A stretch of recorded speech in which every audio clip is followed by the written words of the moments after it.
ओम श्री गुरुभ्यो नमः। हरि ओम। ओम नमो भगवते वासुदेवाय। ओम श्री कृष्णाय परब्रह्मणे नमः। अथ श्रीमन्नारायणीयं षड्विंशतितमं दशकं गजेन्द्रमोक्षवर्णनम्। इन्द्रद्युम्न पाण्ड्यघण्टाधिराजः त्वद्भक्तात्मा चन्दनात्रौ कदाचित् त्वत्सेवायां मग्नधीरालुलोके नैवाहस्त्यं प्राप्तमादित्यकामम् कुम्भोद्भूतिः सम्पृतक्रोधभारः सप्तात्मा त्वं हस्तिभूयं भजेति शप्त्वादैनं प्रत्यगात्सोऽपि लेभे हस्तीन्द्रत्वं त्वत्स्मृतिव्यक्तिधन्यं धन्यं दुग्धाम्बोधेर्मध्यभाजित्रिकूटे क्रीडन् शैले यूदभोयौ वशाभिः सर्वान् जन्तूनत्यवर्तिष्ठशक्त्या त्वद्भक्तानां कुत्रनोत्कर्षलाभः स्वेन स्तेम्ना दिव्यदेशत्वशक्त्या सोऽयं केदां न प्रजानन् कदाचित् शैलप्रान्ते घर्मतान्तः सरस्यां यूदैः सार्धं त्वत्प्रणुन्नोभिरेमे हुहुस्तावत् देवलस्यापि शापात् ग्राहीभूतस्तज्जले वर्धमानः जग्राहैनं हस्तिनं पाददेशे शान्त्यर्थं हि शान्तिदोषि स्वकानां त्वत्सेवाया वैभवात् दुर्निरोधं युध्यन्तौ वत्सराणां सहस्रं प्राप्ते काले त्वत्पदैकाग्र्यसिद्ध्यै नक्राक्रान्तं हस्तिवर्यौ व्यदास्त्वम् आर्तिर्यक्तप्राक्तनज्ञानभक्तिः शुण्डेषु शुण्डोत्क्षिप्तैः पुण्डरीकैः समर्चन् पूर्वाभ्यस्तन्निर्विशेषात्मनिष्ठं स्तोत्रं श्रेष्ठं सोन्वगादीत् परात्मन् श्रुत्वा स्तोत्रं निर्गुणस्थं समस्तं ब्रह्मेशात्यै नागमित्यप्रयाते सर्वात्मा त्वं भूरिकारुण्यवेगात् साक्ष्यारूढः प्रेक्षितो पुरस्तात् हस्तीन्द्रन्थं हस्तपद्मेन धृत्वा चक्रेण त्वन्नक्रवर्यौ व्यदारीः गन्धर्वेऽस्मिन् मुक्तशावेशहस्ती त्वत्सारूप्यं प्राप्यते दीप्यते स्म एतद्वृद्धं त्वाञ्च माञ्च प्रगेयः कायेत् सोऽयं भूयसे श्रेयसे स्यात् इत्युक्त्वैनं तेन शार्दं कदस्त्वं विष्णौ विष्णो पाकिवातालयेश इति श्रीमन्नारायणीये गजेन्द्रमोक्षवर्णनं नाम षड्विंशतितमं दशकं समाप्तम् नारायणाखिल गुरो भगवन्नमस्ते नारायणाखिल गुरो भगवन्नमस्ते। अथ सप्तविंशतितमं दशकं श्रीराप्तिमथने कूर्मावतारवर्णनम् दुर्वासासुरवनिधाप्तदिव्यमाल्यं शक्राय स्वयमुपदाय तत्र भूयः नागेन्द्रप्रतिमृतिते शशाभशक्रं काक्षान्धिस्त्वदितरदेवदांशजानां शापेन प्रदितजरेद निर्जरेन्द्रे देवेष्वप्यसुरजिदेषु निष्प्रभेषु शर्वात्या कमलजमेत्य सर्वदेवाः निर्वाणप्रभवसमं भवन्तमापुः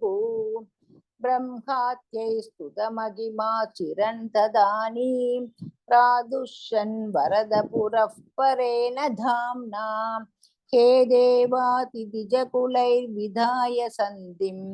पीयूषं परिमदतेऽधि पर्यशास्त्वम् सन्दानं कृतवति दानवैः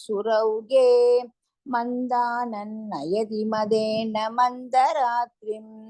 पृष्टेऽस्मिन् पदरमिवोद्भगन्तगेन्द्रे सत्यस्थौ विनिगितवान् पयःपयोधौ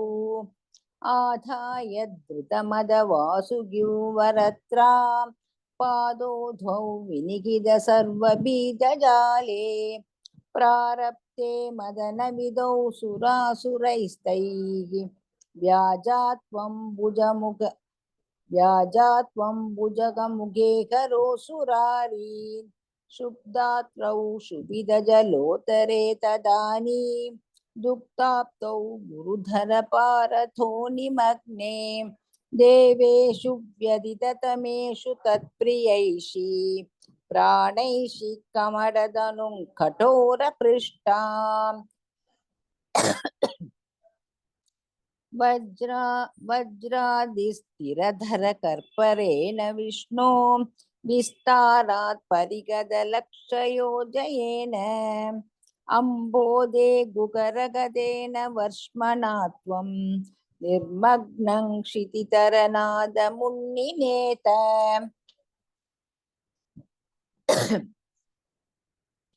उन्मग्ने जडिति तदा तरादरेन्द्रे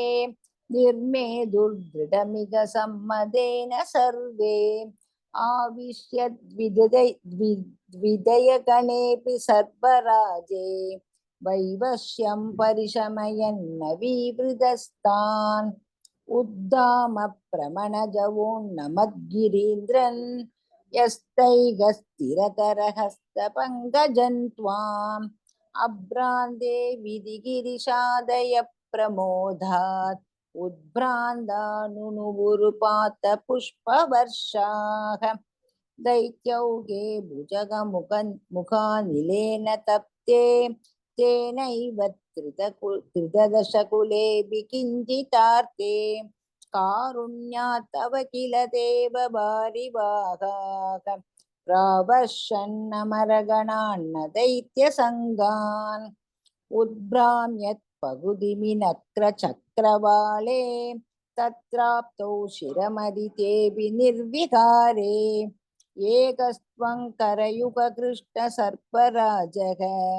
सम्राजन् पवनपुरेश पागिरोहात् इति श्रीमन्नारायणीये श्रीराप्तिमदने कूर्मावतारवर्णनं नाम सप्तविंशतितमं दशकं समाप्तं नारायणाखिल गुरो भगवन्नमस्ते नारायणाखिल गुरो भगवन्नमस्ते।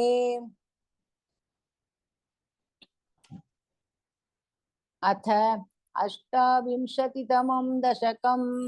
अमृतमदने कालकूटात्युत्पत्तिवर्णनं लक्ष्मी स्वयंवरवर्णनम् अमृतोत्पत्तिवर्णनं च धरलं तरलानलं पुरस्तात् जलतेरुद्विजकालकालकूटम् अमरस्तुतिवादमोदनिघ्नः गिरिशस्तन्निबभौ भवत्प्रियार्थं विमदत्सु सुरासुरेषु जाता सुरभिस्तां ऋषिशून्यधास्त्रिधामन् हयरत्नमभूतते भरत्नं तुदुरश्चाप्सरस्सुरेषु तानि जगदीश भवत्परा तदानीं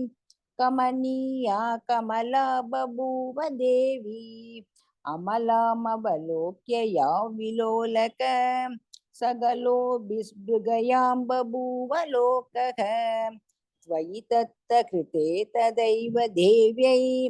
त्रिदशेन्द्रो मणिपीठिकाव्यधारीत् सकलोपकृताभिषेचनीयैः ऋषयस्तान् श्रुतिकीर्तिरभ्यषिञ्चन् अभिषेकजलानुपादिमुक्तत्वतपाङ्गैरवभूषिताङ्गवल्ली मणिकुण्डलपीतचेलहार प्रमुखैस्ताममरादयोन्वभूषन् वरणस्रजमातभृङ्गनादां तदती सा कुचकुम्भमन्दयानां पदसिञ्जितमञ्जुनूपुरत्वां कलितव्रीलविलासमाससाद गिरिशद्रुगिनादिसर्वदेवान् गुणभाजोऽप्यविमुक्ततोषलेशान् अवमृश्य सदैव सर्वरम्ये निकिता त्वय्यनयापि दिव्यमाला पुरसा तरसा ममानिदैनां भुवनानाञ्जननीमनन्यभावाम् वधुरो विलस्तदीक्षणश्रीपरिवृष्ट्या परिपुष्टमास विश्वम् अधिमोघनविभ्रमा तदानीं मदयन्ती खलु वारुणी निराघात् तमसः पदवीमदास्त्वमेनामधिसम्माननया मकासुरेभ्यः करुणाम्बुदसुन्दरस्तदा त्वं ननु तन्वन्दरिरुद्धितोऽम्बुराशेः अमृतं कलशे वगन्धराभ्याम् अखिलार्तिं करमारुतालयेश इति श्रीमन्नारायणीये अमृतमदने कालकूटात्युत्पत्तिवर्णनं लक्ष्मी स्वयंवरवर्णनम् अमृतोत्पत्तिवर्णनं चेति अष्टाविंशतितमं दशकं समाप्तं नारायणाखिल गुरो भगवन्नमस्ते नारायणाखिल गुरो भगवन्नमस्ते अथ एकोनत्रिंशत्तमं दशकं देवानाम् अमृतोपलब्धिप्रकारवर्णनम् उद्गच्छतस्तव करामृतं हरत्सु दैत्येषु धानशरणाननुनीय देवान् सत्यस्तिरोधति तदेव भवत्प्रभावात् उद्यस्त्वयूत्यकलहातिदिजा बभूवुः श्यामां रुषापि वयसापि तनुं तदानीं प्राप्तोऽसि तुङ्गकुचमण्डलभङ्गुरान् त्वं पीयूषकुम्भकलकं परिमुच्य सर्वे कृष्णाकुलाप्रतिययुस्त्वदुरोजकुम्भे का त्वं मृगाक्षि विभजस्व सुधामिमामित्यारूढराकविवशा नभियाचतोमून् विश्वस्य ते मयि गदं कुलटास्मि दैत्याग इत्यालपन्नभिषु विश्वसिता नदानीः मोदात्सुधा कलशमेषु तदत्सु सात्वं तुश्चेष्टिदं मम सगर्वमिति ब्रुवाणां पङ्क्तिप्रभेदविनिवेशित देवदैत्याः लीलाविलासगतिभिः समदा सुदान्ताम् अस्मास्मियं प्रणयिनीत्य सुरेषु तेषु जोषं सिदेष्वद समाप्य सुधां सुरेषु त्वं भक्तलोकवशको निजरूपमेत्य स्वर्भानुमर्दपरिपीदसुधौ व्यलावीः त्वत्तः सुधाकरणयोग्यफलं परेषु दत्त्वा कते त्वयि सुरैः खलु देव्य गृह्णन् कोरेदमूर्च्छतिरणे बलिदैत्यमाया व्यामोहिते सुरगणे त्वमिका विरासीः त्वं कालनेमिमदमालिमुखाञ्जगन्त शक्रो जगान बलिजम्बबलान् सभागान् शुष्कात्र तुष्करवते नमुचौ चलूने पेनेन नारदगिरा निर्नो रणन्त्वं योषावपुर्धनुजमोगनमासितन्ते श्रुत्वा विलोकनकुतूकलवान् महेशः भूतैः समङ्गिरिजया च कतः पदन्ते तुद्वा प्रवीद बिमतन् त्वमतोऽतिरोधाः आरामसीमणि च कन्दुकघातलीला लोलायमाननयनाङ्कमणिमनोज्ञां त्वामेष वीक्ष विगलद्वसना मनो भूवेगादनङ्गरिपुरङ्ग समालिलिङ्ग भूयोऽपि वितृत्तवधीमुपधाव्य देवः वीर्यप्रमोक्ष विकसत् परमार्थबोधः त्वन्मानितस्तव मगत्वमुवाच देव्यै दत्तादृतस्त्वमभवाद निकेतनाथ इति श्रीमन्नारायणीये देवानामृतोपलब्धिप्रकारवर्णनं नाम एकोनत्रिंशत्तमं दशकं समाप्तं। नारायणाखिल गुरो भगवन्नमस्ते, नारायणाखिल गुरो भगवन्नमस्ते। अथ त्रिंशत्तमं दशकं वामनावतारवर्णनम्। शक्रेण संयति कतोऽपि बलिर्महात्मा शुक्रेण जीविततनुक्रदुवर्तितोष्मा विक्रान्तिमान् भयनिलीनसुरान् त्रिलोकीं चक्रे वशे सदव चक्रमुखादभीतः पुत्रार्तिदर्शनवसादधिर्विषन्ना तङ्काश्यपन्निजपतिं शरणं प्रपन्ना त्वत्पूजनं तदुदितं हि पयोव्रताख्यं साद्वादशागमशरद्वयि भक्तिपूर्णा तस्यावधौ त्वयि निलीनमदेरमुष्याः श्यामश्चतुर्भुजवपुष्वयमाविरासीः नम्राञ्चतामिह भवत्तनयो भवेयं गोप्यं मदीक्षणमिति प्रलपन्नयासीः त्वं काश्यपे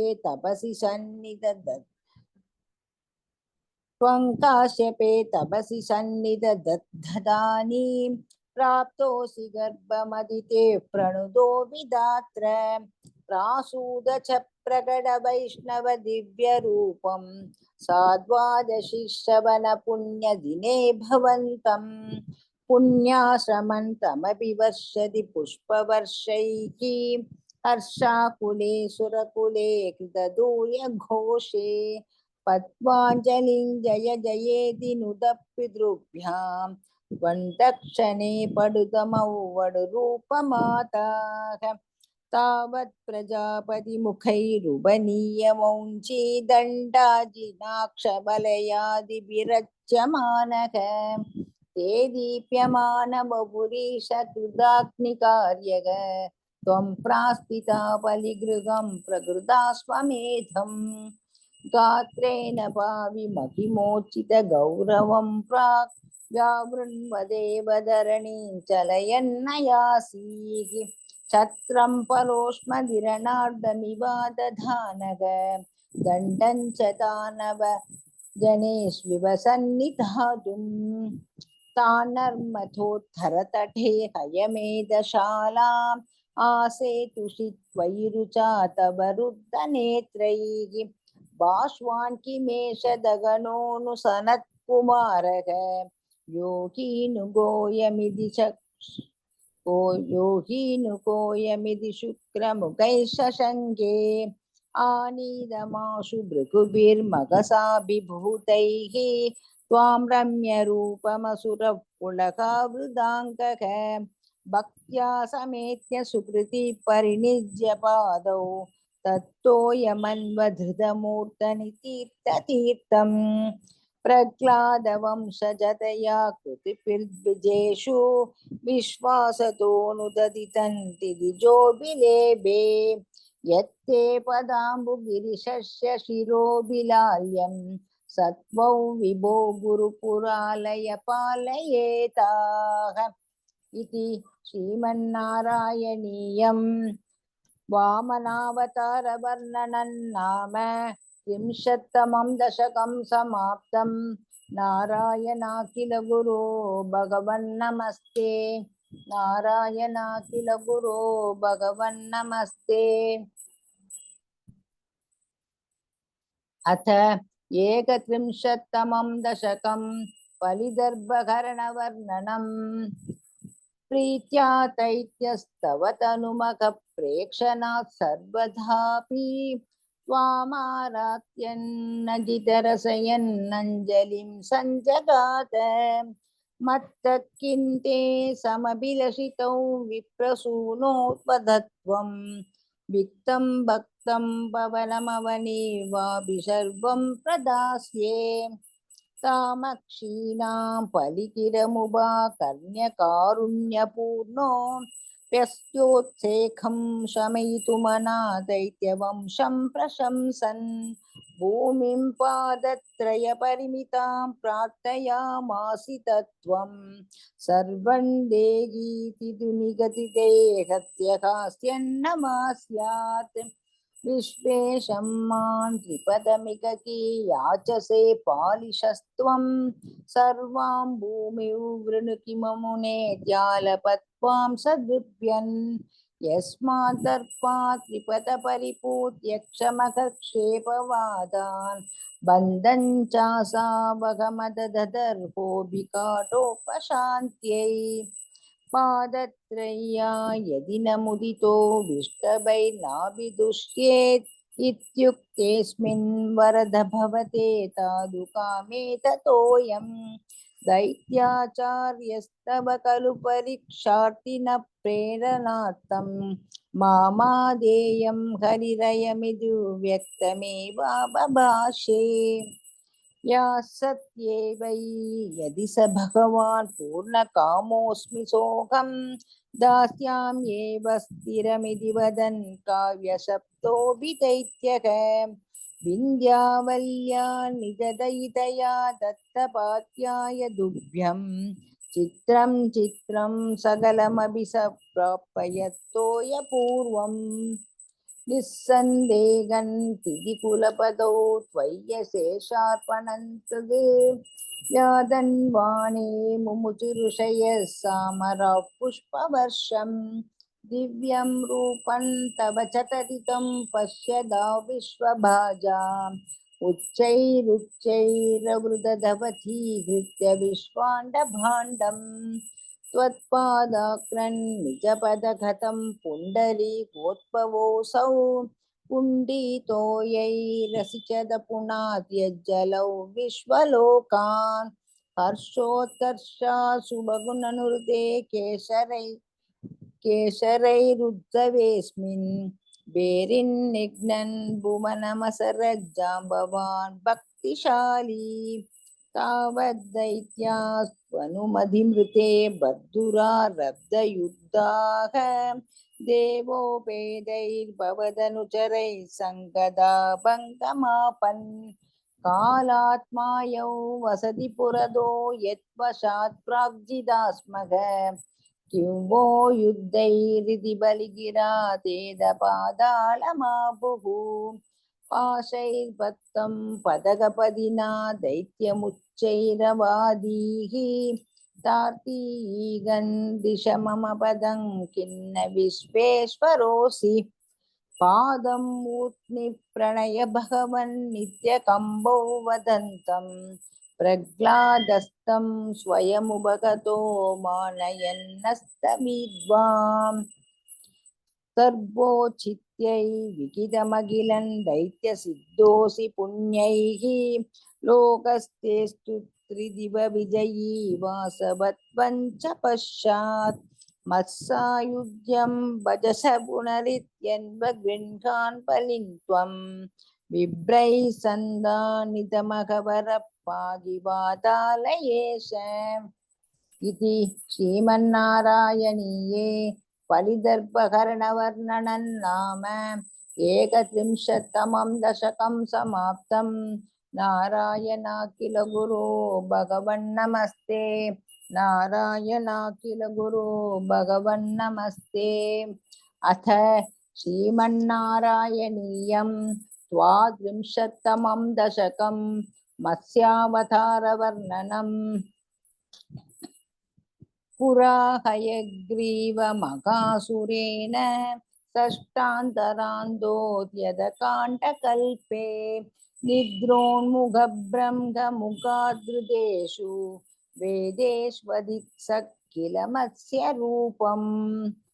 सत्यव्रतस्य द्रमिलादिभर्दुः नदीजले तर्पयतस्तदानीं क्राञ्जलौ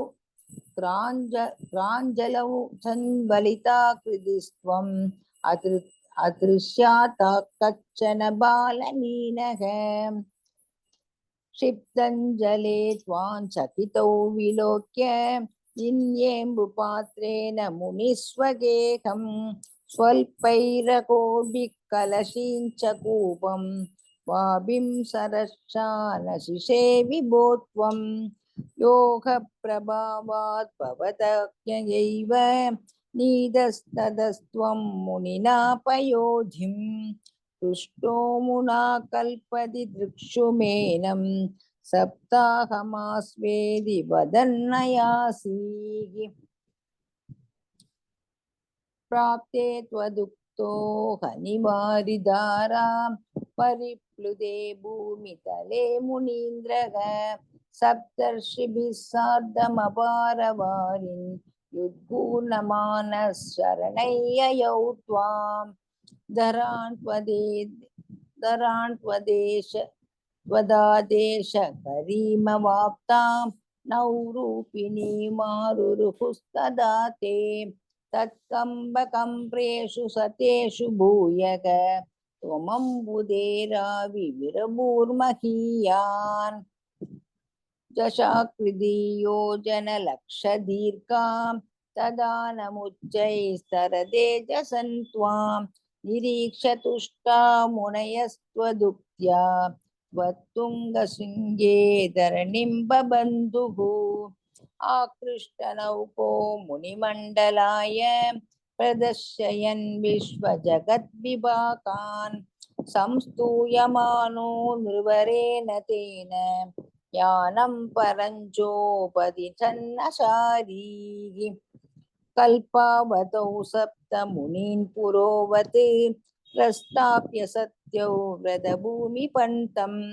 वैवस्वताख्यं मनुमाददानः क्रोधात् दयग्रीवमभिद्रुतो भूः स्वदुङ्गशृङ्गच्छदवक्षसन्तं निपात्य दैत्यन् निगमान् गृहीत्वा विरिञ्चये प्रीतकृते तदानग प्रभञ्जनागारपदे प्रपायाः इति श्रीमन्नारायणीये मत्स्यावतारवर्णनं नाम द्वात्रिंशत्तमं दशकं समाप्तं नारायणाखिल गुरो भगवन्नमस्ते नारायणाखिल गुरो भगवन्नमस्ते। ಧನ್ಯವಾದಗಳು ಭಗಿನಿ.